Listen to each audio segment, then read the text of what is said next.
이 계시록을 저희가 이렇게 세미나 때 주님의 인도를 받아서 이렇게 할 때 이렇게 팜플렛에 내보내 드린 그 두 구절의 말씀이 있습니다. 그거는 계시록 1장 3절에 있는 이 말씀을 읽는 자들, 듣는 자들, 그 가운데 기록된 것을 지키는 사람들은 복이 있습니다. 그리고 마지막 22장 7절에 그 가운데 기록된 것들을 지키는 사람은 복이 있습니다. 이 주님이 복이 있다고 그러면 복이 있는 겁니다.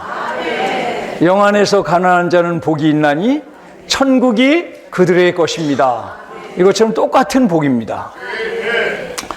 정말 이 계시록을 사단은 자기의 결말이 그곳에 기록되어 있기 때문에 정난하게 사탄과 그를 추종하는 적그리스도와 거짓 신원자와 많은 소극적인 것들에 사탄의 모든 부산물들의 총체가 불못으로 귀결되는 그 종국에 있기 때문에 사탄은 이 계시록을 하나님의 자녀들에게서 멀리하게 하거나 또는 기묘한 것들만 관심해서 아주 황당하게 해석하는 이러한 단체들 또는 많은 곁길로 간 사람들이 이 계시록에서 비롯됐습니다. 그렇기 때문에 우리는 하나님 앞에서 이 계시록을 이 시대에 하나님이 내신 종들의 그러한 말씀의 노선에 서서 하나님의 자녀들을 위하여 해방하신 이 말씀이 한국 땅에도 마땅히 흘러가야 한다고 느꼈습니다. 그래서 이 계시록을 저희들이 12주에 걸쳐서 이렇게 하게 됐습니다. 오늘 방금 전에 이영탁 형제님까지 7교회에 관련된 이 말씀이 이제 끝났고 이제 4장부터는 그리스도의 승천 후 하늘의 광경을 보여주거든요. 많은 그리스도인들이 그리스도께서 승천하신 걸 다 믿습니다. 그리고 사도신경에 제가 어렸을 때 외웠던 사도신경을 한번 외워봤어요.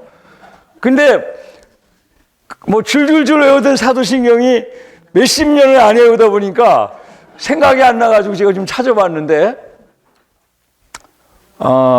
본디오 빌라도에게 고난을 받으사 십자가에 못 박혀 죽으시고 장사한 지 사흘 만에 죽은 자 가운데서 부활하셨다고 그래서 살아나셨다고 그랬어요. 다시 살아나셔서 그 다음에 바로 하늘에 오르사, 그죠? 예. 여기까지는 다 알잖아요. 다 우리 주 예수 그리스도께서 승천하신 것은 다 아는데 승천하신 후 그 하늘의 광경을 아는 그리스도인들은 그렇게 많지 않습니다.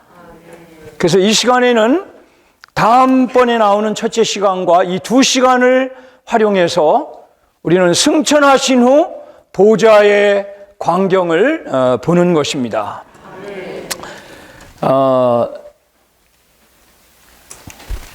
본론에 들어가기 전에 조금 더 첨언하고 싶은 것은 제가 저번에 계시록 할 때도 한번 이 말씀을 드렸습니다. 계시록은 어려운 책이 아닙니다. 사단은 이 계시록을 복잡하고 어렵다고 생각하게 해서 그분의 자녀들이 이 책을 멀리하게 하고 읽지 않게 하고 두렵게 합니다. 그러나 이 계시록은 아주 쉬운 책입니다. 이게 제 말이 아니라 우리 워치만 형님이 하신 말씀이에요. 제가 이걸 좀 읽어드릴 테니까 잠깐만 들어보세요. 이제 시대가 이 핸드폰 시대가 됐기 때문에 다 여기에 저장되어 있습니다. 옛날에 제가 책을 막 이만큼 싸가지고 나왔었는데 지금은 이제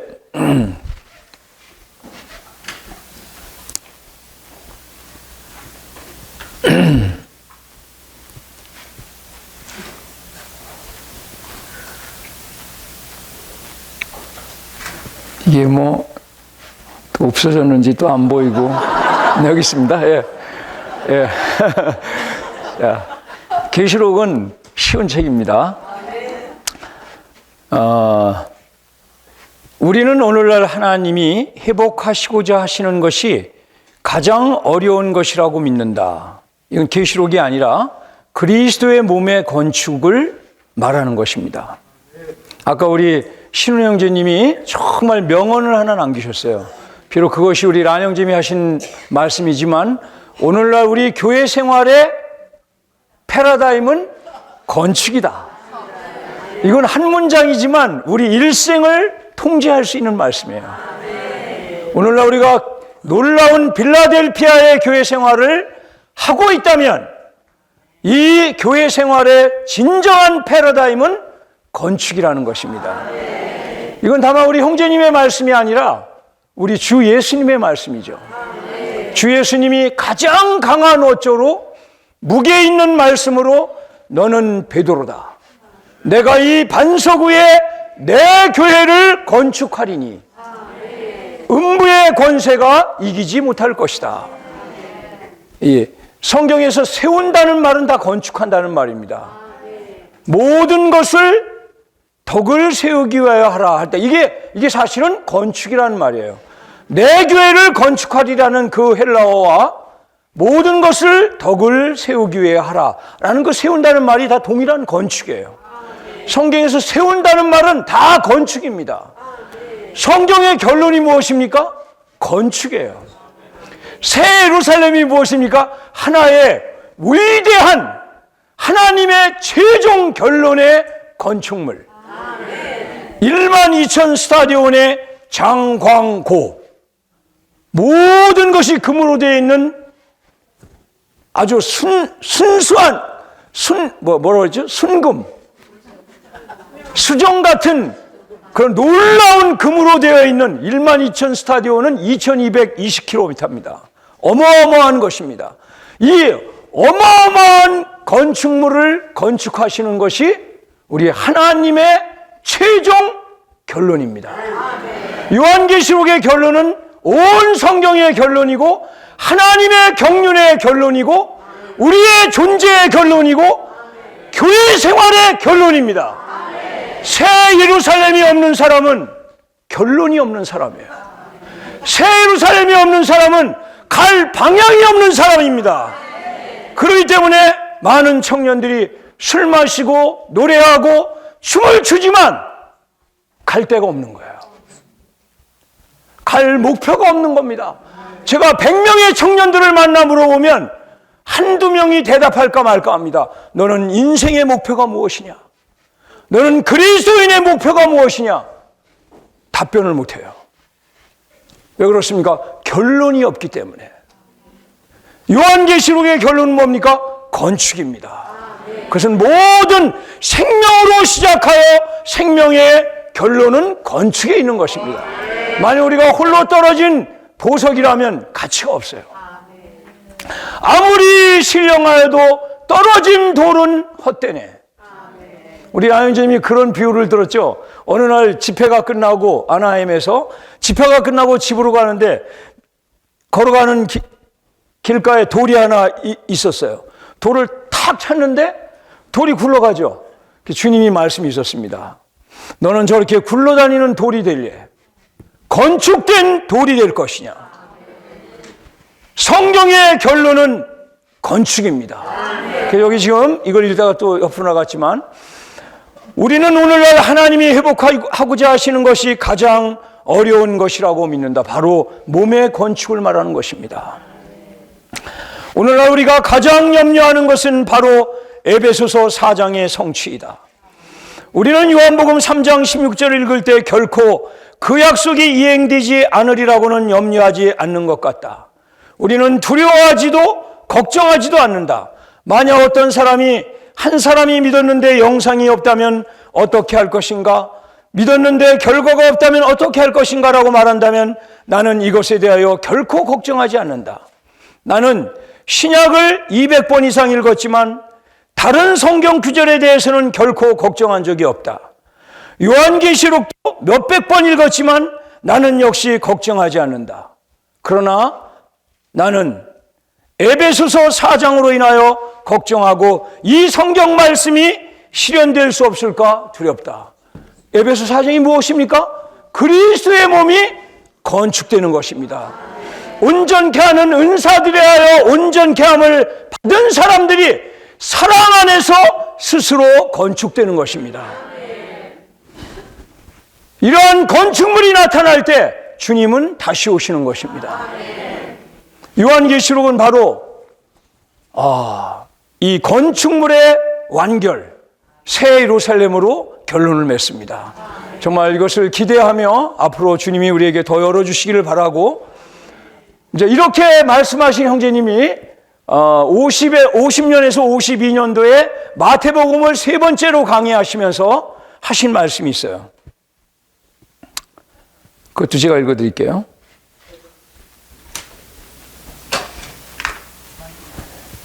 이게 뭐 갤러리에다 놓는데 또 스크린샷이 있고 또 이게 세대가 좀 달라가지고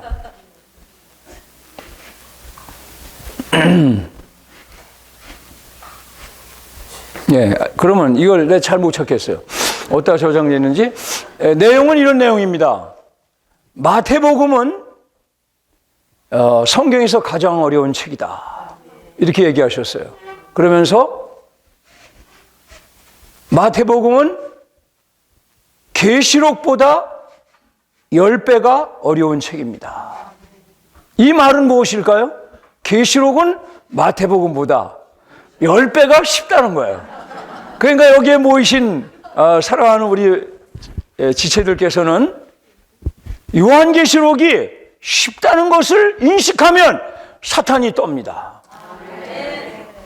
정말입니다. 사탄의 결말을 보여주기 때문에 사탄이 떨고, 요한계시록을 쉽게 생각하는 한 무리의 사람들이 있기 때문에 떨고, 하나님의 경륜에 내 인생에, 그리스도인의 인생의 결론을 보여주는 책이기 때문에 이것이 계시되는 것을 사탄은 떠는 것입니다.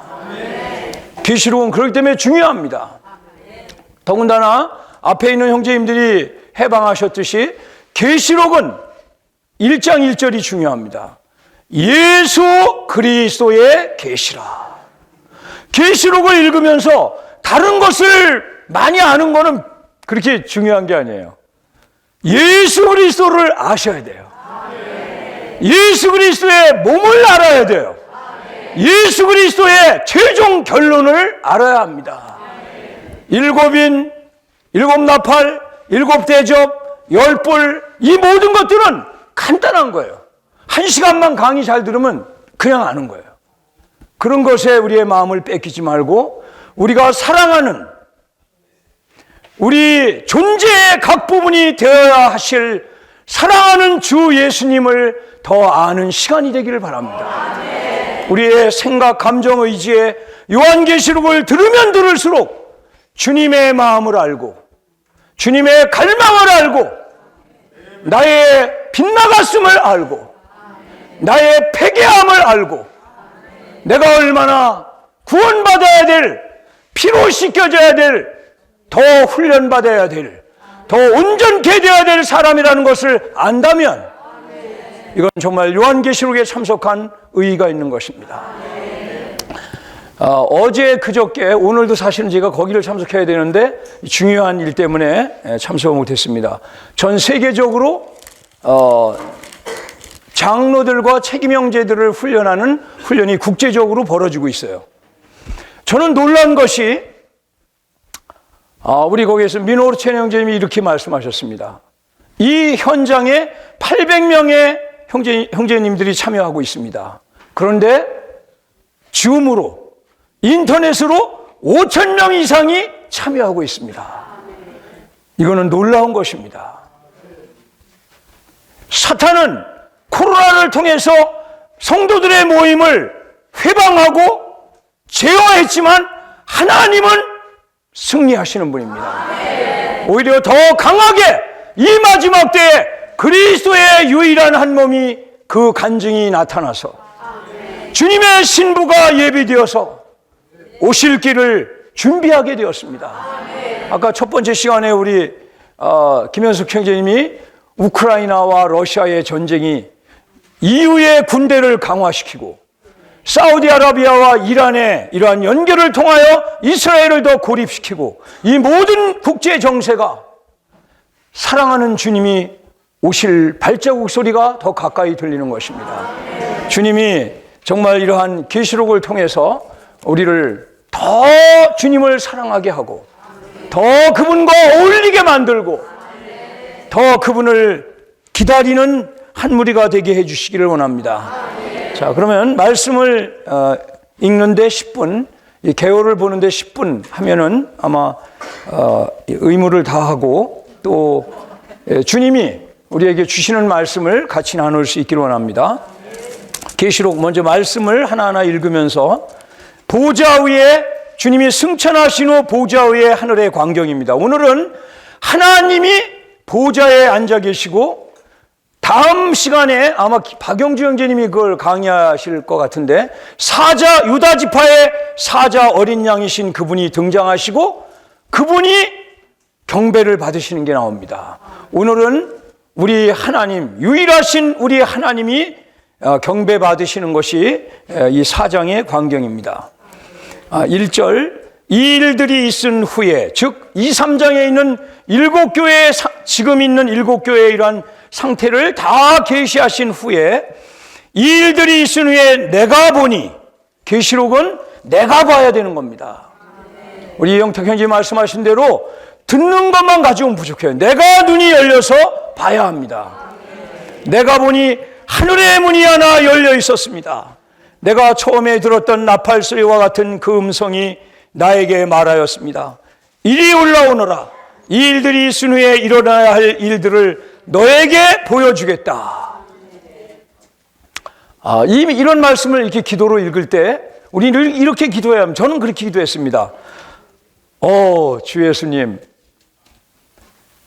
요한 형제님이 봤으니 저는 요한 형제님이 본 걸 보게 해 주십시오. 우리가 뭘 또 막 이상한 걸 보려고 하지 말고 여기에 본 사람이 있으니 본 사람이 본 것을 보게 하십시오. 이것은 바울 형제님이 말씀하신 에베소서에 있는 말씀하고 똑같습니다. 내가 그리스도의 비밀을 대강 기록한 것 같으니 너희가 여러분이 이것을 잘 읽어보면 내가 그 비밀을 깨달은 것을 여러분이 알 수 있을 것입니다. 우리는 이 시대의 사역자들이 해방하신 말씀을 잘 읽으면 깨달을 수 있는 겁니다. 자신을 낮춰서 저는 뒤에 앉아서 우리 형제님들이 하시는 이 말씀을 듣는데 요한계시록을 그렇게 듣고 이 형제님 테이프를 직접 듣고 이렇게 해서도 공급이 돼요. 정말입니다. 빨갛게 이렇게 써놨잖아요. 하나님은 겸손한 자들에게 늘 은혜를 주십니다. 우리의 마음을 낮춰서 사도들이 본 것을 볼 수 있기를 원하고 너에게 보여주겠다 이렇게 했으니까 우리가 어떻게 해야 돼요? 2절에 나와 있습니다. 나는 즉시 영 안에 있었습니다. 이러한 계시를 보려면 생각에서 나와서 전통에서 나와서 나의 지식에서 나와서 즉시 영 안으로 돌이켜야 합니다. 어떻게 돌이킵니까? 아멘. 마음을 열고 입을 열고 전해지는 말씀에 읽는 말씀에 아멘 할 때 우리는 볼 수 있습니다. 나는 즉시 영 안에 있었습니다. 보십시오. 하늘에 한 보좌가 놓여 있었고 한 보좌입니다. 온 우주의 행정을 운행하는 그 보좌는 한 보좌입니다. 한 보좌가 놓여 있었고 그 보좌에 한 분께서 앉아 계셨습니다. 우리 하나님이죠. 유일하신 하나님. 앉아 계신 분의 모양은 벽옥과 홍보석, 이 홍보석이 홍옥수라고 새로 더 정확하게 번역됐습니다. 벽옥과 홍옥수와 같았으며 그 보좌 주위에는 있는 무지개의 모양은 녹보석, 비치옥과 같았습니다. 이것이 간단하게 보좌 승천 후에 하늘의 보좌의 그 광경을 보여주는 겁니다. 한 보좌가 있습니다. 오직 한 보좌가 있는 겁니다. 그리고 그 보좌의 모습은 벽옥. 벽옥은 생명으로 풍성한 모습이죠. 그리고 홍옥수, 이것은 바로 붉은 보석으로서 그분이 구속하시는 생명의 하나님이실 뿐 아니라 구속하시는 하나님이라는 것을 보여줍니다. 그리고 보좌 주위에, 우리가 보는 무지개는 이런 무지개지만 여기는 무지개가 완전히 원형으로 아마 둘러 있었던 것 같아요. 이 보좌 주위에 이 무지개가 둘러 있어. 이것은 바로 언약을 지키시는 신실하신 하나님을 말해주는 것입니다. 4절, 또 그 보좌 주위에 24 보좌가 있는데 그 보좌들에는 24 장로가 흰 옷을 입고 머리에는 금관을 쓰고 앉아 있었습니다. 자, 여기에 유일한 한 보좌 주위에 24 보좌가 있는데 이 보좌는 도대체 누굴까요? 누가 앉아 있는 걸까요? 여러 가지 설이 있습니다. 그러나 이 24 보좌에 앉아 있는 사람들은 바로 주님이 승천하시기 전에 이미 앉아 있었기 때문에 이들은 사람이 아닙니다. 장로는 이스라엘의 장로들이 있고 교회의 장로들이 있듯이 하나님이 부리는 천사들의 장로들이 있는 겁니다. 장로라는 뜻은 나이가 많다는 뜻이죠. 엘더라는 뜻 아닙니까? 장로가 엘더, 그죠? 장로가, 그죠? 나이가 많다는 뜻이거든요. 네. 가장 우주 가운데 나이가 많은 존재가 누굽니까? 응? 천사죠. 천사는 수천억 년이 됐을 수도 있어요. 그렇죠? 예, 셀 수 없는 그러한 이러한 어마어마한 천사들 가운데 하나님의 행정을 집행하는 24 장로들이 천사들의 대표로서 그곳에 앉아 있었습니다. 예. 24 장로가 흰 옷을 입고, 이것은 아주 의로운, 죄가 없는 의로운 상태로서 제사장복과 같은 것입니다. 머리에는 금관을 쓰고 앉아 있었습니다. 이들은 다스리는 존재라는 것입니다. 5절, 그 보좌에서 번개와 음성과, 그 보좌는 유일한 한 보좌를 말하죠. 더 트론이니까. 그 보좌에서 번개와 음성과 천둥이 나왔습니다. 번개, 음성, 천둥, 내성, 이거는 좋은 거예요, 나쁜 거예요? 번개를 좋아하는 사람 있습니까? 네, 마르틴 루터도 번개가 칠 때 막 회개하고, 네, 그랬지 않았습니까? 번개 좋아하는 사람 없어요. 번개, 벼락이 치고 막 음성, 천둥. 이건 뭡니까? 진노, 심판 안에서 진노의 이 심판을 집행하고자 하시는 그 때가 임박했음을 알려주는 것입니다. 보좌 앞에는 7개의 등불이 타고 있었는데 이 7 등불은 하나님의 7영입니다. 지금까지 우리가 추구했던 그 7영이 그곳에서 타고 있었습니다. 6절, 보좌 앞에는 수정과 같은 유리바다가 있었고 보좌 가운데와 보좌 주위에는 앞뒤에 눈이 가득한 4 생물이 있었습니다. 그러니까 24 장로가 먼저 나왔고 그 다음엔 유리바다가 있었어요. 앞에 이 유리바다가 있었는데 이 유리바다는 그냥 유리로 된 앞에 뭐 바닷물이 아니라 불이 타고 있는 불못을 보여주는 그 유리바다입니다. 모든 심판의 모습을 청명하고 투명하게 볼 수 있는 유리바다, 그 밑에 불이 가득한 그것을 보고 있는 것입니다. 그리고 그 4 생물은 앞뒤에 눈이 가득한 4 생물이 있었어요. 이 4 생물이 앞뒤에 눈이 가득하다는 것은 아주 투명하다는 거죠. 저는 여기서 이렇게 말할 때 칠판에 뭐가 잘 모르잖아요. 칠판 쪽에서 누가 뭐라고 손가락질해도 모르잖아요. 그 이 4 생물은 앞뒤에 눈이 가득했기 때문에 다 아는 거예요.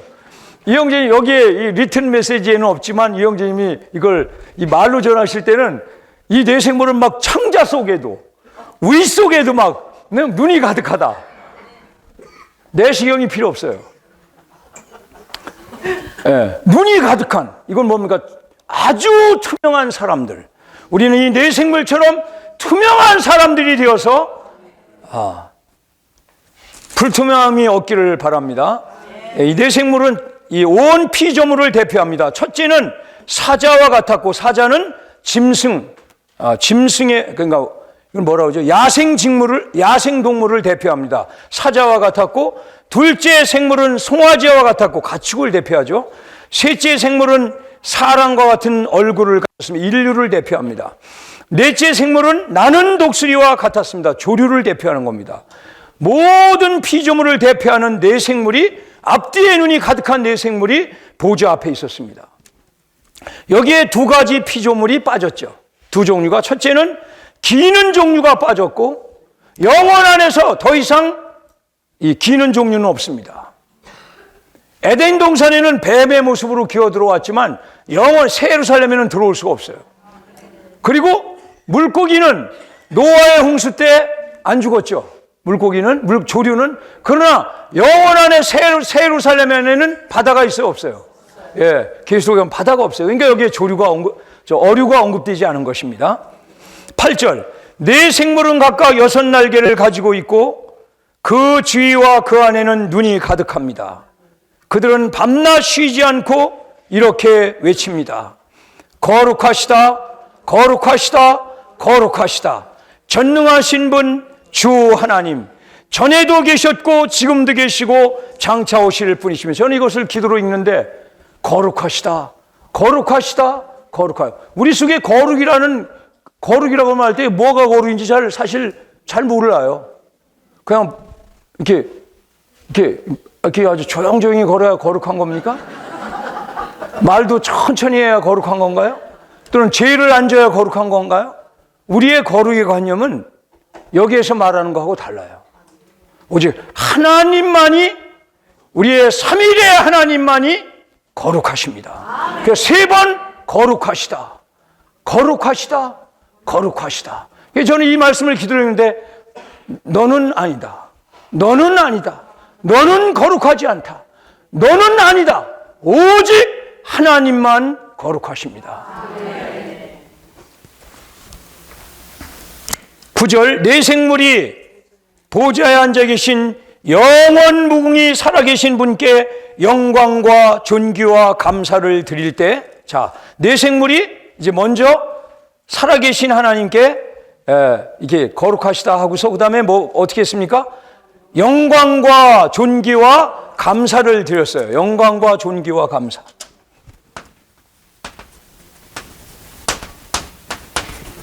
이거는 네 생물이 드린 겁니다. 이렇게 딱 드리니까 바로 이어서 24 장로들이, 천사들의 그 장로들이 24 장로가 보좌에 앉아 계신 분 앞에 엎드려, 그죠? 즉시 엎드리는 거예요. 24 천사들의 장로들이 네 생물이 앞서서 영광과 존귀와 감사를 유일하신 하나님 앞에 드리니까 24 장로가 엎드려 영원 무궁히 살아계신 분께 경배하고 자기들의 금관을 보좌 앞에 내려놓으며 말합니다. 우리의 주님, 우리의 하나님, 주님은 영광과 존귀와, 마지막은 다르죠? 예, 능력을 받으실 자격이 있습니다. 왜냐하면 주님께서 만물을 창조하셨고 주님의 뜻에 따라 만물이 존재하며 창조되었기 때문입니다. 자, 이것은 24 장로들이 한 것입니다. 천사들은 감사 대신 능력을 돌렸어요. 왜냐하면 하나님의 그 능력이 영원부터 영원까지 어떠하다는 것을 가장 잘 아는 사람들이 바로 천사들이거든요. 그렇기 때문에 영광과 존귀와 능력을 하나님께 드린 것입니다. 그리고 네 생물들은 주님이 십자가에 달려 돌아가실 때 온 피조물을 구속하셨기 때문에 그 구속에 감사를 드린 것입니다. 자, 이제 개요로 돌아가시겠습니다.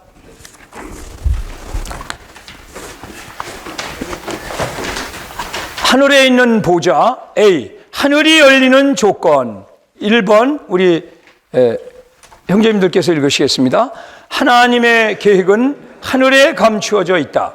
하나님께서 이 땅에서 그분의 마음에 맞는 사람을 찾으실 때 하늘이 그 사람에게 열린다. 자, 이제 아까 한 방면에서 이미 열린 것을 우리가 보면 우리에게도 열리죠. 그러나 주관적인 체험에서 우리에게 개인적인 하늘이 닫혀 있을 때가 너무나 많습니다.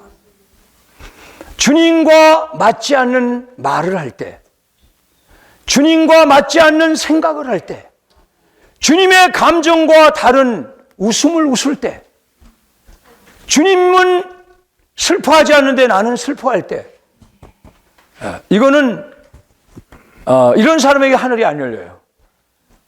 우리 안에 있는 하늘은 정말 그분과 일치될 때 열리는 것입니다.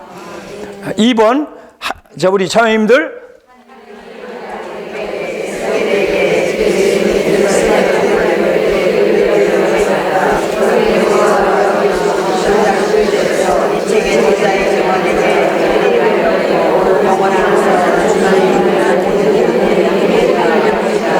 네, 여기 요한복음 1장 51절을 잘 기억하시나요? 빌립이 나다나엘을 찾아가서 예수님을 전할 때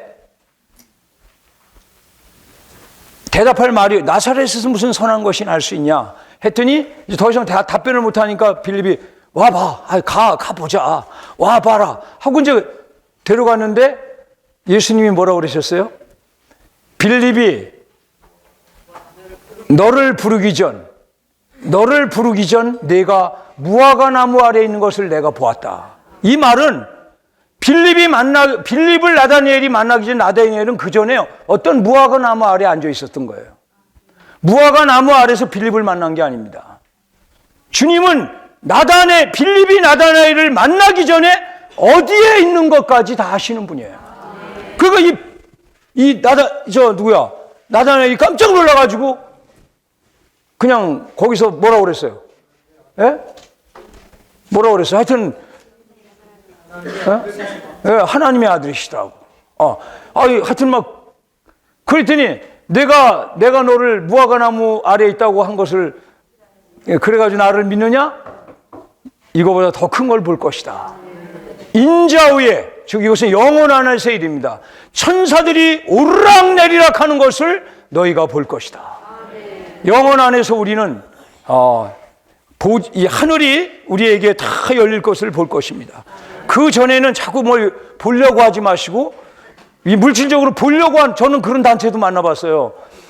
이게 막 뭘 봤다는 거예요, 자꾸. 안 보이면 또 이상하고, 자꾸 보려고 이렇게 그런 걸 하면 안 돼요.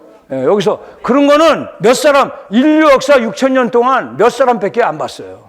여기도 몇 명밖에 안 나오잖아요. 그런 걸 자꾸 보려고 하지 마시고 그건 본 사람의 본 것을 보면 되고 내 안에 있는 보좌에 앉아 계신 그분을 봐야 되는 거예요.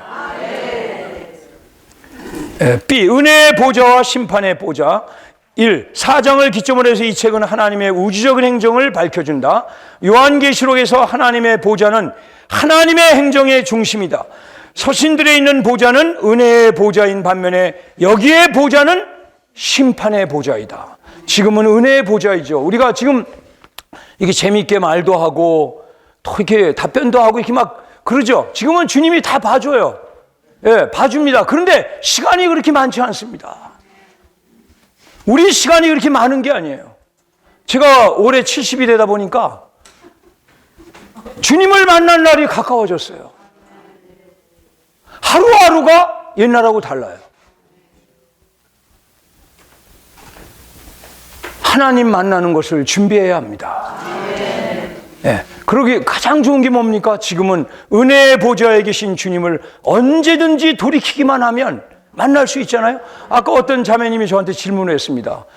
이게 뭔가 이렇게 말이 나오는, 주님에게서 말이 나오는데 이거 진짜인데, 이게 어떻게 분별을 하냐고. 그래서 제가 이렇게 말했습니다. 자매님, 그 말씀을 하나님의 말씀으로 알아듣는 가장 좋은 길은 첫째, 그 말씀이 이미 기록된 말씀과 일치하는가를 대조해야 합니다. 조금이라도 어긋나면 그거는 아닙니다.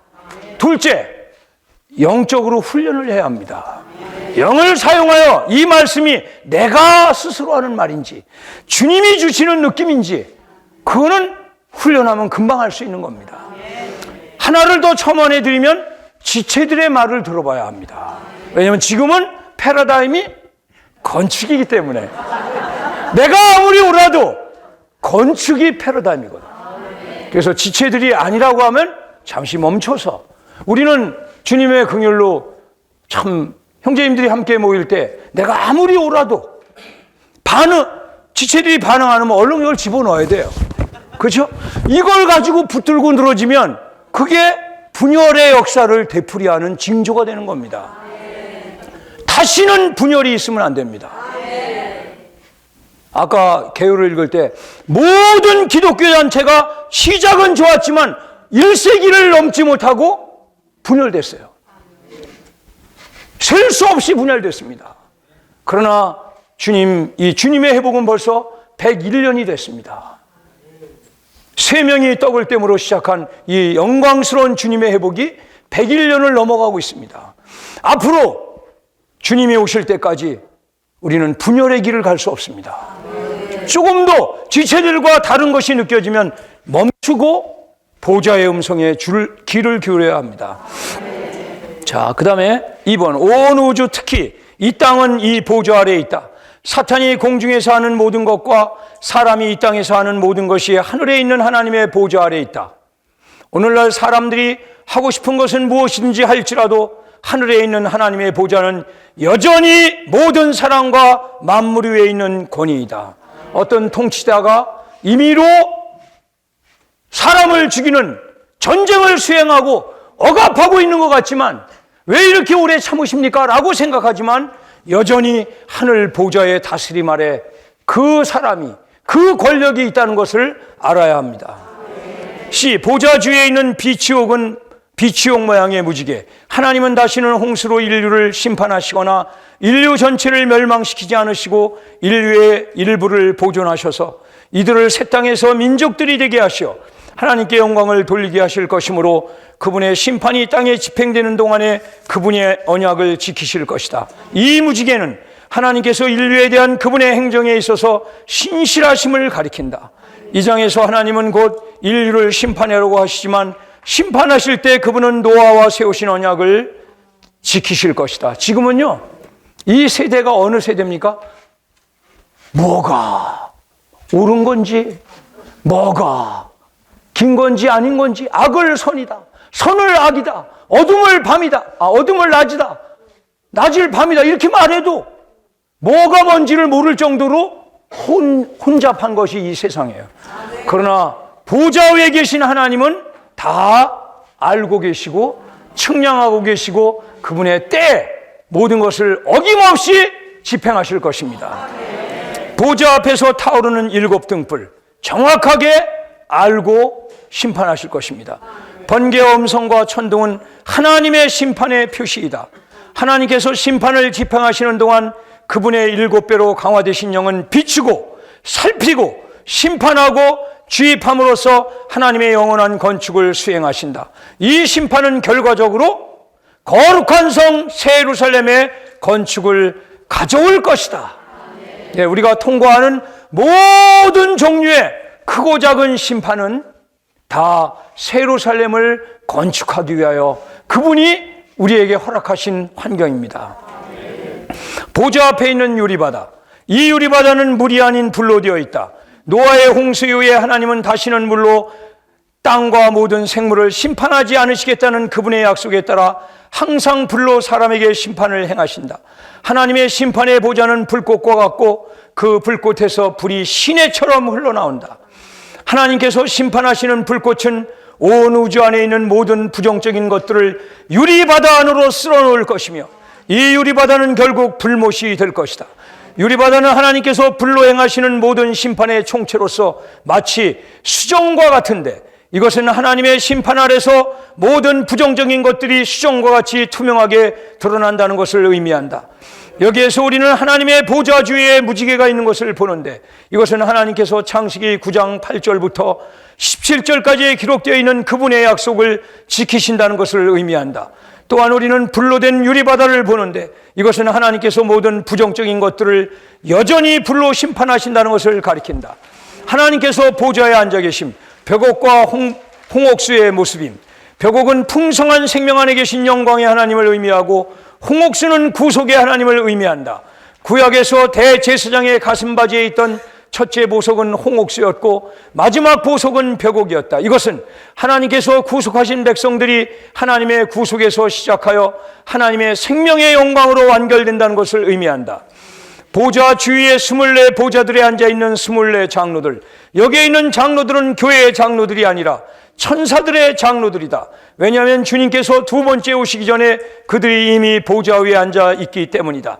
천사들의 장로들은 하나님의 모든 창조물의 장로들이다. 천사들의 장로들이 머리에 금관을 쓰고 보좌들에 앉아 있다는 것은 틀림없이 그들이 천년왕국이 올 때까지 우주를 다스린다는 것을 가리킨다.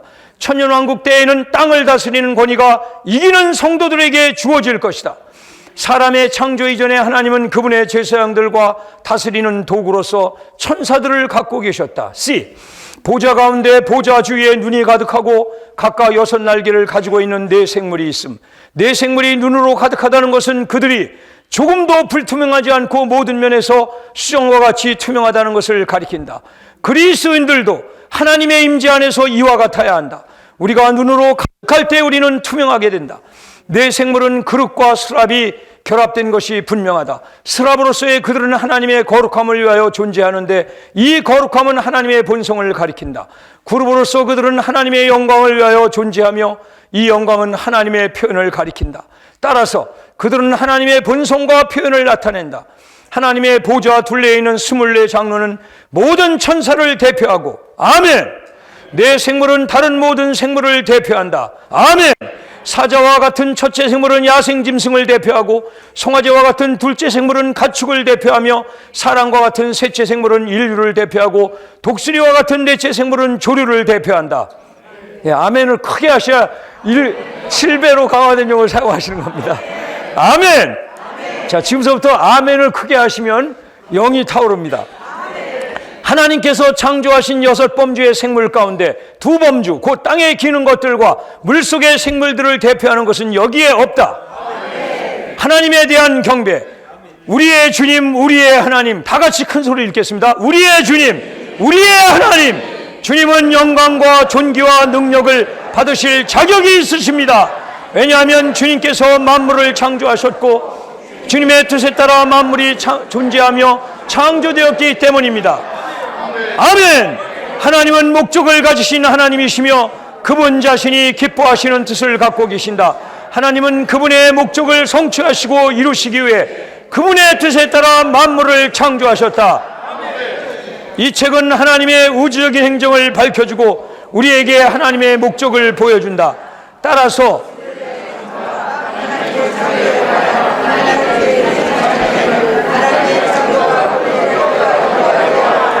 아멘. 딱 2분 남았거든요. 제가 2분 동안 할 말이 있어요. 앞으로 요한계시록을 이제 몇 번 남았나요? 8번 남았거든요. 8번 남은 이 기간 동안에 첫째, 우리가 알아야 될 것은 사랑하는 우리 주 예수 그리스도를 더 알고 바르게 참되게 알고 체험하고 얻고 누리는 것입니다.